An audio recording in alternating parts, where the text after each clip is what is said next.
मी सभापती महोदय, माननीय मुख्यमंत्र्यांना एक पत्र एक तासाभरापूर्वी पाठवलेलं आहे. त्यांचं मी अभिनंदनही केलेलं आहे महाराष्ट्र राज्याचे मुख्यमंत्री झाल्याबद्दल.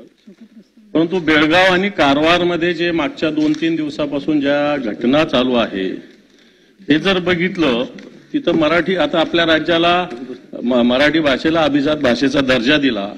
या सगळ्या गोष्टी मराठीच्या होत असताना बेळगावमध्ये ज्या पद्धतीनं आताच्या घडीला कर्नाटक सरकार किंवा त्या भागामध्ये मराठी बांधवावर अन्याय होत आहे, या सगळ्या गोष्टी होत असताना महाराष्ट्र सरकारने आपली भूमिका स्पष्ट केली पाहिजे.